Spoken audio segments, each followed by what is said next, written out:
$7.8 billion by 2010. After her daughter was born, Julie Eigner Clark searched for ways to share her love of music and art with her child. So she borrowed some equipment and began filming children's videos in her basement. The Baby Einstein Company was born, and in just 5 years her business grew to more than $20 million in sales. Julie Eigner Clark. This is a billion-dollar industry that is a complete and total scam. There's no evidence that a baby watching a DVD is learning anything. Educational videos aimed at babies may not be such a bright idea after all. A new study found that children who watch popular DVDs like Baby Einstein and Brainy Baby actually have poorer vocabularies. One researcher even said she'd rather have babies watch American Idol. The American Academy of Pediatrics has now for 7 years recommended that there be no screen media use for children under the age of 2. And this is for some very specific reasons. First of all, there is no solid scientific research evidence that children under the age of 30 months or 2.5 years can learn anything from an electronic screen. A lot of media early may in fact change the way the brain develops.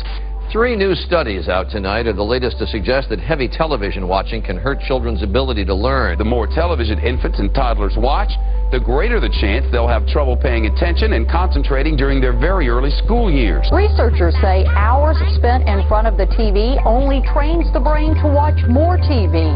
A child weaned on bright colors and rapidly changing images will find it tough to focus on a teacher. During the first 2 years of life, their brain is rapidly developing. And what we know about optimal brain development during these first 2 critical years is that face-to-face involvement with other people, parents, siblings, other kids, interaction with other human beings, manipulation of the physical environment, trying to stack the blocks up or get a Cheerio in your mouth, creative, open-ended problem-solving play is far better than the best edutainment software you could ever have. What's the most important thing for a 0 to 2-year-old? The single most important thing is the social dynamic, the bond that occurs, and the intimacy that occurs between mother and child. Forget the rest of it. That piece lays the bond of trust and the foundation for all higher learning later. That has to occur. So if you're sacrificing the trust, the bond, the attachment issues for the sake of having a Baby Einstein or computer or videos in the room, you're missing a huge understanding of child development. The space that is necessary to think is being jeopardized. You're immersed. You're outside yourself. You're taken out. When do you have quiet time and unstructured time? And when is a child able to be a child and play? Remember playing baseball until it got so dark you couldn't see the ball any longer? How about hiding and pretending you couldn't hear your name being called home to dinner? That was back, of course, when kids, and just about all kids, played outside starting the moment they got home from school. That was before Xbox, of course.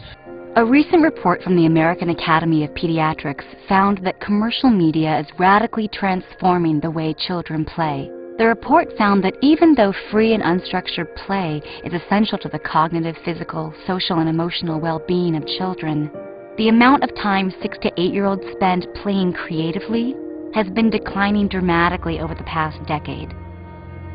And for 9 to 12-year-olds over the same period, creative play has declined a staggering 94%. The thing that's important to remember about creative play is that it's the foundation of learning. It's the foundation of critical thinking. It's the foundation of problem solving. It's the foundation of empathy and of, the experience of being something else. And it's the way that kids make life meaningful. What's happening is that children are being deprived increasingly of opportunities to exercise their imagination. Parents are being encouraged to hand babies cell phones because of the Sesame Street content or the Nickelodeon content. We now have, screens in the back of minivans and portable DVD players for toddlers. We're raising a generation of children who are never going to have the experience of having to amuse themselves or having to calm themselves down.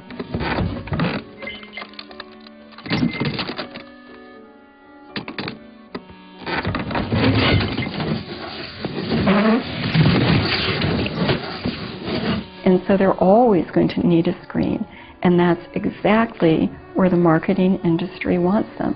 And when children play with toys that are based on media products, they play less creatively because they're not spurred to make up their own world. She's a fiesta girl. Move your arms up and down, shake your head.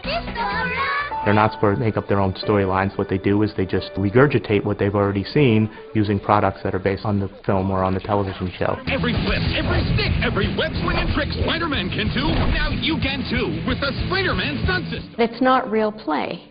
Their own imagination and their own past experience isn't evident. It's really just an imitation of what they've seen. You can be just like Superman with a Superman Returns Inflato suit. Strap on the punch and crush gloves, and you'll hear the sound of every punch you throw and everything you crush. The world needs a hero. Are you ready for the job? Inflato suit accessory. You put it together, batteries not included. Punch and crush gloves sold separately. The message kids get is that they can't play Harry Potter unless they have an official Harry Potter wand. Or they can't play some hero unless they have all of the paraphernalia that goes with it. Straight from the movie comes Jack Sparrow's gear. Battle with the Clash and Flash sword with lights and sound effects. Fire the electronic pistol. Be Jack Sparrow. And in a way, they're being told their imagination isn't good enough. It's not good enough to pick up a stick and turn it into a wand. You have to have the real wand. It's, okay, the newest, greatest robot toy that does everything for you, and you don't have to play with it anymore. It just plays by itself. You watch it. Great, and at a cost. I don't even put the thing together anymore. It's no model making, no thinking, no coloring, no painting it. It's just all ready for me and ready to go. The fundamental message that I need something outside of myself in order to play is really harmful and tragic, because it starts to take play out of children's hands. So that kids need more and more and more in order to be able to play and in order to be happy. We're creating a future generation of super consumers. Rather than consuming less, our children will consume even more than the baby boom generation or the Generation Y or X. What does that mean for our future, for our well-being, and for their well-being?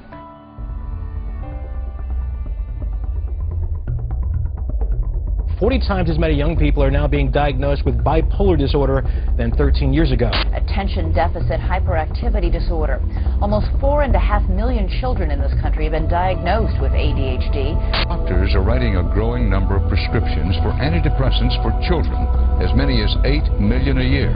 1 in 3 children born in the year 2000 will develop diabetes. For the first time in decades, the rate of hypertension in children is rising.